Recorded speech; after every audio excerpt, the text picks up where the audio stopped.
What if I told you the truth the Brown family spent years hiding just exploded in open court? And now every lie, every betrayal, and every unanswered message is exposed for the world to see. What if I told you that this tragedy didn't just shatter their hearts, it cracked the entire foundation of Kody's legacy and forced every wife, every child, and even Robyn herself to confront the truth they've been running from? Get ready, because this is the most shocking unraveling the Brown family has ever faced. Kody Brown stood in the silent dimness of the family room, his eyes fixed on the dusty frame photos lining the shelf. Each picture telling a story he no longer recognized, or perhaps one he never truly understood. As the seasons changed and the years layered themselves onto the tangled history of the Brown family, he found himself drifting further away from the people he once vowed to protect, cherish, and lead.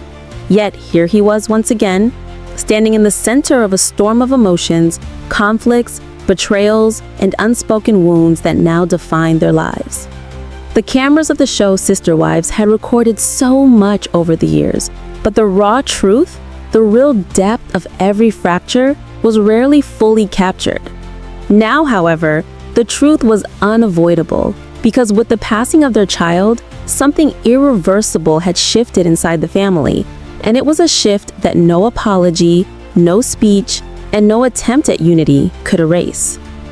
Robyn moved quietly behind him, her steps gentle, but her presence heavy with tension and expectation. She had been the closest to him for years, the one he trusted, leaned on, and defended, even when the others felt pushed aside, dismissed, or ignored. Her soft voice attempted to bridge the silence, but the air between them refused to bend. She knew that what happened in court had changed something in Kody, something she feared she could not control or soothe. The text messages revealed the inconsistencies in what Kody claimed to have done and what he truly did. The judge had looked at him with an expression that cut deeper than any verbal reprimand. It was the same expression his children had worn for years: disappointment, disbelief, exhaustion, and a silent plea for honesty. The hearing had brought everything to the surface: the pain, the distance, the unresolved resentments, and the questions that had lingered like shadows, no matter how brightly the family tried to pretend their world was still intact. Janelle, pacing in the hallway of the courthouse, had tears in her eyes, not from shock, but from the confirmation of what she already knew. Kody had not reached out the way he claimed he had. He had not been present. He had not been the father he insisted he was in interviews and public statements. For years, she had carried the weight of holding the family together emotionally, while he pursued his ideal of patriarchal leadership. But what good was leadership when the leader was absent? She asked herself over and over again. Christine had remained calm, but her silence had spoken louder than shouting ever could. She had left the family because of these very patterns: the lies, the favoritism, the manipulation, the promises that turned to dust. But she had hoped, or maybe prayed, that for the sake of their child, Kody would show up differently. She did not want to be right, not this time, not about this. Mary stood with her hands clasped tightly, as though holding herself together physically, because emotionally she felt split in two. She had spent decades fighting for a place in this family, always trying, always yearning, always hoping. And now, watching everything unravel, she wondered if any of it had ever been real, or if they had all been chasing a story they told themselves to avoid facing the truth that they were a collection of broken people trying to force a unity that never existed in the first place. The estate documents exposed a deeper tension. Questions about responsibility, inheritance, medical decisions, and the unsettling reality of how unprepared they all were for tragedy. The child who passed had been loved deeply, but their death forced the family to confront issues they avoided for too long. Issues about communication, honesty, trust, and loyalty. But from fear of losing control, fear of being seen for who he really was, fear of the consequences that came when the truth was no longer something he could shape or spin. And Robyn watched him with a mix of worry and certainty. She knew he was unraveling, And she knew that once he broke, the entire foundation they had built together would become unstable. She had become the safe place for him, the lens through which he interpreted the world, the wife who validated his pain, his frustrations, his narrative. But now even she could not shield him from the truth, because the truth was written in irrefutable records, text messages, timestamps, phone logs that revealed what he did and did not do after the tragedy occurred. The courtroom had been heavy with emotion, but the aftermath was even heavier. Family members leaving in different directions, some in tears, some in anger, some in numb silence, each carrying their own version of the truth, their own wounds, their own grievances. The media outside the courthouse swarmed with questions, microphones, cameras, flashes, but the family ignored it all because what mattered was not the public narrative anymore. It was the private devastation happening within their hearts and homes. For the first time in a long time, the wives and children were aligned, not in loyalty to Kody, but in disappointment in him. And that unity was something he felt acutely, painfully, and deeply. He returned home haunted by what he saw in court, haunted by the evidence that contradicted his story, haunted by the fear that his family now saw him as a stranger, a liar, a man who had failed at the most important moments. Robin urged him to breathe, to rest, to think clearly, but his thoughts were loud, chaotic, unraveling. Years of justifications he held onto to avoid facing his flaws. The house felt emptier than usual, the silence louder than any argument. Yet the emotional distance between him and his children was louder still. He remembered the days when he believed he was the hero of their story, the father who loved fiercely, the husband who led with strength, the man who could hold multiple families together. But now, those beliefs felt delusional, illusions he clung to because the truth was too painful to accept. The truth that he hurt the people he loved. The truth that he favored one wife over the others. The truth that he let resentment destroy his relationships with his older children. The truth that he created fractures he never repaired, and now could not repair because the opportunity was gone. Stolen by tragedy that came without warning.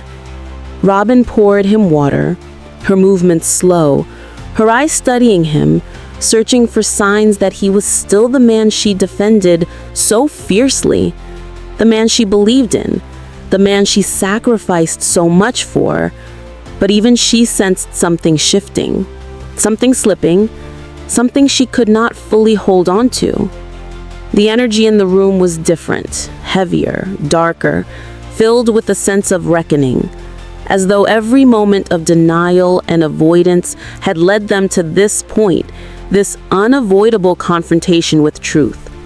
The sun was setting outside, casting long shadows across the floor, and as Kody watched them, he felt the symbolic weight of it all. His role as patriarch falling into darkness, his grip on the family fading, his authority dissolving, no longer upheld by faith structures or plural family ideals, but exposed, raw, vulnerable, shaken by the truth he could not escape. His mind drifted back to when the family lived under one roof, the laughter, the chaos, the moments that felt real, genuine, whole. Even if they were flawed, those memories stood in contrast to the fractured, distant, disconnected reality of their lives now. He wondered when exactly he lost them. Was it when he chose Robin over the others? Was it when he dismissed their concerns as complaints? Was it when he prioritized control over connection? Was it when he ignored his older children who begged him for emotional presence, responsibility, honesty? Was it when he allowed pride to guide him instead of humility? Maybe it was all of it. Maybe the unraveling had been happening for years, silently, quietly, inevitably. The guilt pressed into his chest, making it hard to breathe. He sat down, his head in his hands, his pride fighting his conscience, his anger fighting his accountability, his grief fighting his fear. And somewhere deep inside, a small voice whispered that he needed to face what he had become. Not the man he told himself he was, but the man he truly was. Flawed, defensive, distant, wounded, and wounding others in cycles he never stopped long enough to understand. The truth hurt more than anything he had experienced because it forced him to acknowledge the pain he caused, the pain he ignored, the pain he denied. Robin sat beside him. The night settled heavily over the Brown household, carrying with it a tension that wrapped around every corner, every memory, and every unspoken fear. Kody sat in the dimly lit living room, the weight of the day pressing so firmly into his bones that he felt as though the very air had thickened around him. Robin watched him carefully, her eyes full of concern mixed with frustration, because even she could sense that this situation was spiraling into something far deeper than she could manage or mend. For years, she had believed that her presence, her support, and her loyalty would be enough to hold their marriage and the entire family together. But tonight, she sensed that her influence was no longer the anchor it once was. As the court documents replayed in her mind like an endless loop, she felt her own guilt swelling, a guilt she rarely acknowledged because she had always seen herself as Kody's protector, his partner, his safe space. Yet, deep down, she knew that her need to be his number one had contributed to the very fractures that now felt impossible to repair. While she never caused the tragedy that brought them to court, she had undeniably played a role in the emotional distance that alienated the other wives and the older children. She knew it, and she felt it especially now as the family splintered further under the pressure of grief and exposed truths. Outside the house, the world continued moving. Cars passed, streetlights flickered, winds murmured through the bushes, but inside, everything felt frozen, suspended in the uncomfortable quiet that follows devastation. Mary, sitting in her small rental miles away, stared at her phone, the notifications buzzing with messages from producers, family members, and distant acquaintances, all asking for her statement, her response, her perspective. She ignored them all, choosing instead to sit in silence, letting the reality of everything settle into her mind. She remembered the early years when the family spoke of unity, sacrifice, and shared purpose. Now those words felt hollow, worn-out echoes of a dream that had never truly belonged to them. She had spent decades believing that if she worked harder, stayed loyal, smiled through pain and silence, and kept faith alive, she would earn a permanent place in the family. But all she had earned was a lifetime of emotional limbo. And tonight, that truth stung sharper than ever. Christine, in her cozy new home, held her daughter close, tears slipping quietly down her cheeks. She had moved on, built a new life, found a new love, but the pain of watching her children suffer because of unresolved wounds with their father was something that still tore through her heart. She wished things had been different. She wished the kids had felt loved by both parents. She wished Kody had made different choices. She wished she herself had acted sooner or spoken louder.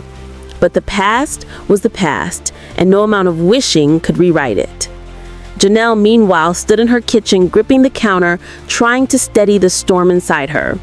She loved her children fiercely, and seeing them stand in a courtroom, exposing the truth of their father's absence, was a pain she could not even describe. She had been both mother and father for so long that she sometimes forgot what it felt like to rely on anyone else. She wanted to scream, to cry, to break something. She wanted to shake Kody and ask him why he let it get this far. Why he didn't show up when their children needed him. Why he let pride overshadow love. Her thoughts spun in circles as she remembered moments when she begged him to reconnect, to reach out, to be present. But he dismissed her concerns as dramatics or overreactions. And now the consequences filled the entire state of Utah with whispers and headlines. In the darkened living room, Kody tried to speak, but the words caught in his throat. His mind replaying every accusation, every text message he didn't send, every promise he broke, every missed opportunity, every moment he allowed bitterness to quiet love. He wondered how he became this man. His hand trying to reassure him, but even her touch felt different now. Not because she didn't care, but because for the first time, she was beginning to understand that his problems ran deeper than favoritism, deeper than miscommunication, deeper than the narrative they created together on camera. She realized with a sinking feeling that Kody was a man who had never healed from his own childhood wounds, traumas, expectations, and pressures. He was a man who repeated patterns because he didn't know how to break them, a man who demanded loyalty because he feared abandonment, a man who mistook control for leadership and defensiveness for strength. And while she loved him, she also knew that loving him had required her to ignore truths she no longer had the luxury to ignore. The tragedy forced everything into the open, exposing the cracks that ran through all of them. The kids who testified in court had not done so to hurt him, but to finally be heard, their voices trembling yet firm as they spoke truths they carried for years. Texts showing unanswered messages, calls never returned, birthdays forgotten, arguments amplified into silence. They revealed a father who was present physically at times, but emotionally distant at the moments that mattered most. The judge listened carefully to every detail, and while the courtroom remained respectful, the reality was undeniable. Kody had failed them, and their pain now lived in public record. Kody rubbed his face, overwhelmed by shame and anger, not anger at his children, but anger at himself and the version of himself he stubbornly clung to for years, the version he defended even when evidence contradicted it. He whispered, "I tried, I really tried." But the words, even to his own ears, felt empty, hollow, fragile. Robin shook her head gently because she knew he wasn't lying. In his own mind, he believed he tried, but trying half-heartedly, trying with conditions, trying only when it fit his schedule, trying only when he felt emotionally safe, was not enough. Not for a plural family, not for children who needed consistency, not for wives who felt increasingly unseen, unheard, and unsupported. He stood up, pacing the room as if movement could chase away the guilt suffocating him. He thought about holidays that fell apart because of arguments he started, about dividing his time unfairly, about canceling visits when he didn't feel like dealing with conflict, about telling the kids they needed to apologize before he would talk to them, even when he was the one who started the fight. All of it crashed over him like a tidal wave, swallowing the narrative he had clung to for so long that he was the victim of rebellious wives, ungrateful children, and a broken family that didn't respect him. The truth was harsher. He contributed to the chaos. He deepened the wounds. He ignored the healing. He withheld affection when he wanted control. He withheld time when he wanted obedience. He withheld empathy when he wanted authority. And now, the grief of losing a child amplified every regret into something sharp and unforgiving. Robin spoke again, her voice cracking. Maybe you need to let go of defending yourself. Maybe it's time to really listen to them, not as their father, but as someone who hurt them. Kody stopped, his breath caught in his chest, the words striking him with more force than anything she had said in years. Because she was right. Listening without defending meant accepting the pain he caused, accepting the truth he avoided, accepting that love was not enough when actions contradicted it, accepting that leadership meant being accountable, not being obeyed. The reality of everything pressed in around him until he felt like collapsing, the room spinning with memories of laughter now drowned by silence, love now overshadowed by regret, possibilities now narrowed by consequences. In that moment, he realized something that terrified him. The man he believed he was existed only in his imagination. The real man, the one standing in the dark living room with shaking hands and a breaking heart, was someone who needed to change. Not for cameras, not for wives, not for a public image, but for his children, for himself, for the memory of the child they lost, for the future he still hoped to salvage, even if it would never look the way it once did.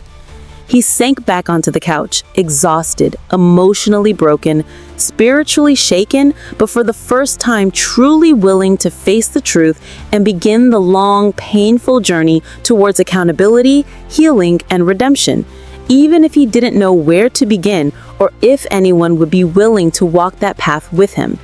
In the end, the truth that tore this family apart may be the very thing that finally forces them to face what they have avoided for years.